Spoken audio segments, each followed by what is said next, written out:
ఇంట్లో ఖర్చుల కోసం భర్త డబ్బులిస్తాడు. ఇగో దేనికి ఎంతయింది అని అడుగుతాడు గదండీ!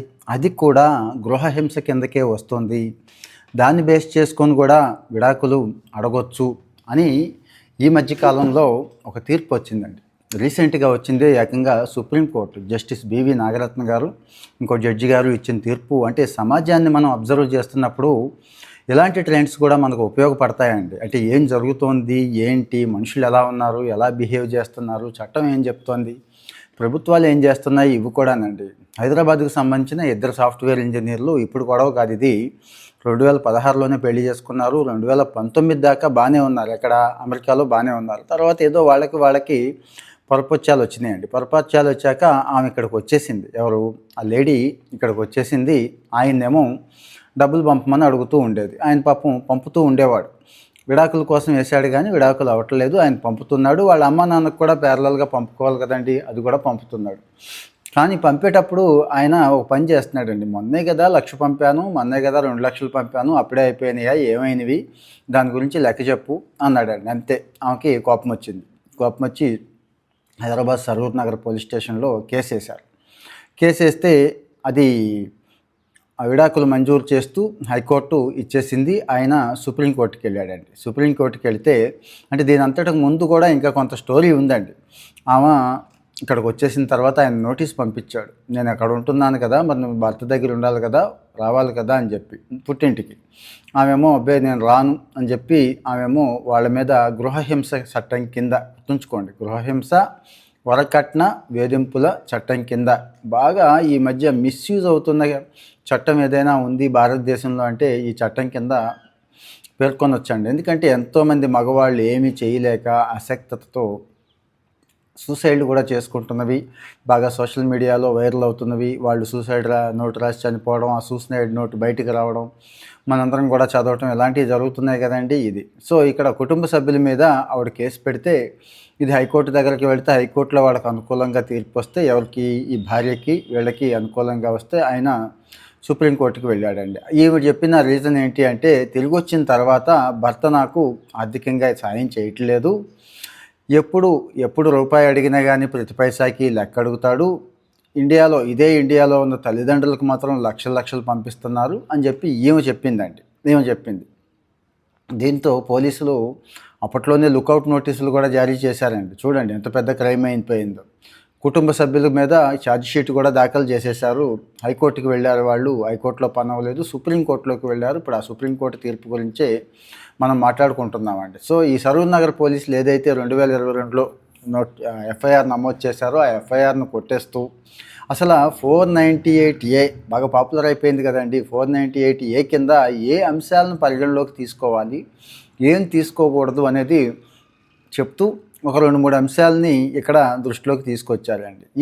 ఇది ఇంపార్టెంట్ ఈ వీడియోలో. సో దయచేసి ఇది మీకు ఉపయోగపడుతుందని నాలెడ్జ్ కోసం షేర్ చేస్తున్నాను. ఒక మహిళని ఆత్మహత్యకి ఉసుగొల్పిన, ప్రేరేపించిన, లేకపోతే ప్రాణానికో, శరీరానికో, మనసుకో అది భౌతికంగా కానీ మానసికంగా కానీ హింసించిన, హాని తలపెట్టినా అది గృహహింస కింద వస్తుంది. అలాగే డబ్బుల కోసం, ఆస్తుల కోసం, కట్న కానుకల కోసం వ్యక్తిగతంగా మహిళల్ని లేకపోతే మహిళకు సంబంధించిన వాళ్ళ పేరెంట్స్ కావచ్చు, అన్నతమ్ములు కానీ వాళ్ళని కానీ వేధిస్తే అప్పుడు అది ఐపీసీ 498A ప్రకారం క్రూరత్వం అనే దాని కిందకు వస్తుంది. అలాగే కట్నం ఇవ్వడాలు, పుచ్చుకోవడాలు ఇవన్నీ నేరమే కదా, అది కూడా. దానికి జైలు శిక్ష ఉంది, 5 సంవత్సరాలు జైలు శిక్ష ఉంది, 15,000 జరిమానా ఉంది, ఇవన్నీ ఉన్నాయి కదండి. కానీ గృహహింస వేధింపుల ఫిర్యాదులు పరిశీలిస్తున్నప్పుడు న్యాయస్థానాలు చాలా జాగ్రత్తగా ఉండాలి. అన్నిటినీ గృహహింస కింద పెట్టేస్తున్నారు, ఇది సరికాదు అని చెప్పారండి. ఇక్కడ ఈ మహిళ చెప్పింది కదా, డబ్బులు పంపిస్తున్నాడు కానీ ప్రతి పైసాకి లెక్క అడుగుతున్నాడు, ఆ లెక్క చెప్పిన తర్వాతే డబ్బులు పంపిస్తున్నాడు అన్నది కదా. ఇది కామన్ కదమ్మా అన్ని కుటుంబాల్లో, రోజువారీ చాలా ఫ్యామిలీస్లో జరిగేదే ఇది మామూలు ఏదో కీచులాట, మొగుడు పెళ్ళాల మధ్య కీచులాట తప్పించి దాన్ని ఏదో క్రూరత్వం కింద 498 కింద ఇలాగ తీసుకోమమ్మా అని చెప్పేశారండి. సో అలాగే తల్లిదండ్రులకు డబ్బు పంపిస్తున్నాడు అని కంప్లైంట్ చేసింది కదా, తప్పే ఉంది, తల్లిదండ్రులను కూడా చూసుకోవాలి కదా, అది కూడా నీ మీద క్రూరత్వం చూపించినట్టు కాదు కదా, అది అపార్థం చేసుకోవాల్సిన అవసరం లేదు, వాళ్ళు అవసరమే కదా, వాళ్ళకి పంపాలి. సో భర్త డబ్బులు అడిగినా ఆయన తల్లిదండ్రులకి డబ్బు పంపించుకున్న క్రూరత్వం కింద కాదు అని చెప్పేది. ఇక్కడ కొన్ని విషయాలు ఉన్నాయండి, ఇంకా కొన్ని విషయాలు ఉన్నాయి. ఆవిడ గర్భిణిగా ఉండగా సరిగా చూసుకోలేదు నన్ను అని కూడా మెన్షన్ చేసిందండి. అంటే ఆవిడ కడుపుతో ఉన్నప్పుడు ఇతను సరిగా చూసుకోలేదు, పట్టించుకోలేదు, ఎక్కడో అమెరికాలో అనుకుంటా, వాళ్ళు అక్కడే కలుస్తున్నారు కదండి అక్కడ. అలాగే పిల్లలు పుట్టిన తర్వాత జనరల్గా ఆడవాళ్ళు కాస్త ఒళ్ళు చేస్తారు కదా, ఒళ్ళు తగ్గమని చెప్పాడంటండి, లావు తగ్గమని చెప్పాడు. సో ఇది కూడా వేధింపే అని చెప్తారండి.